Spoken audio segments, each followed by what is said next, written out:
నేను ఏది ముఖ్యమంత్రి గారి మాటలు చూసాను నిన్న ఏది ఆపరేషన్ కగారు విషయంలో ఇప్పుడు వాళ్ళ చేత తుపాకులు ఉంటాయి మావోయిస్టుల చేతిలో తుపాకులు ఉన్నాయి దాన్ని రాష్ట్ర ముఖ్యమంత్రి గారు ఏమంటారు సామాజిక కొంత చూస్తున్నారు ఇది ఎక్కడ పద్ధతి వాళ్ళ చేతిలో తుపాకులు ఉన్నాయి వాళ్ళు మైండ్స్ని పెట్టిండ్రు పోలీసులు చంపడానికి మీ కాంగ్రెస్ పార్టీ ప్రభుత్వమే మావోయిస్టులను నిషేధించింది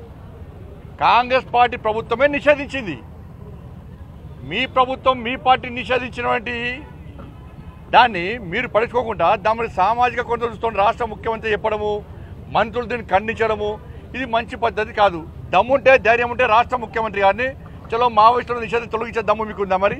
ప్రజలు తిరగబడతారు ఇవాళ కానీ దాని గిరిజనుల పేరుతోని దాన్ని చూడడానికి మంచి పద్ధతి కాదు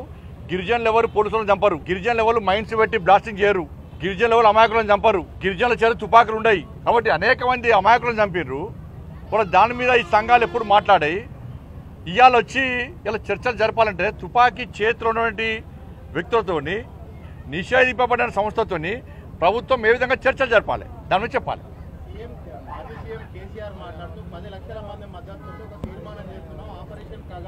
10 లక్షల మంది వచ్చిన మీటింగ్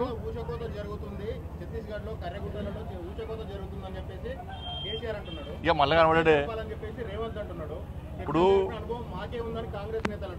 ఈ నాయకుడు ఒకటే నేను స్పష్టంగా చెప్తున్నా ఇద్దరు నాయకులకు చెప్తున్నాను మీరు పోటీ పడి వాళ్ళకి సపోర్ట్ చేసే ప్రయత్నం చేస్తున్నారు ఇవాళ మహాముత్తార మండల్లో ఒక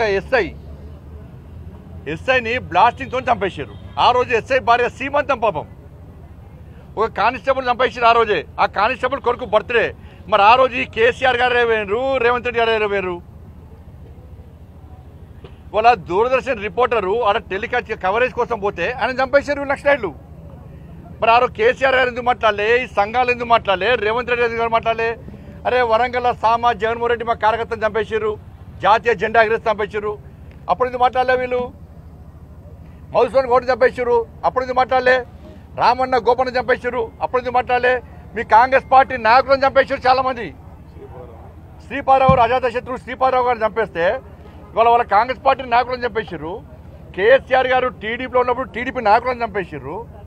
అప్పుడు ఎందుకు మాట్లాడలే కేసీఆర్ గారు ఎందుకు మాట్లాడలే రేవంత్ రెడ్డి ఎందుకు మాట్లాడలే ఇలా పోటీ పడి మాట్లాడే ప్రయత్నం చేస్తున్నారు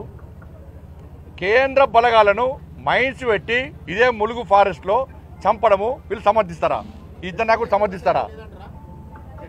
చర్చలు జరిపే ప్రసక్తి లేదు వాళ్ళు తుపాకీ వీడాల్సిందే పోలీసులకు లొంగిపోవాల్సిందే వాళ్ళ ప్రవర్తన మార్చుకోవాల్సిందే మీరు అది నిషేధిత సంస్థ ఆ సంస్థతో చర్చలు జరిపే సందర్భమే రాదు ఈ సంఘాల నాయకులు కూడా వాళ్ళు చేసినటువంటి అరాచకాలకు వీళ్ళు ఇందులో ఎందుకు స్పందించాలో సమాధానం చెప్పాలి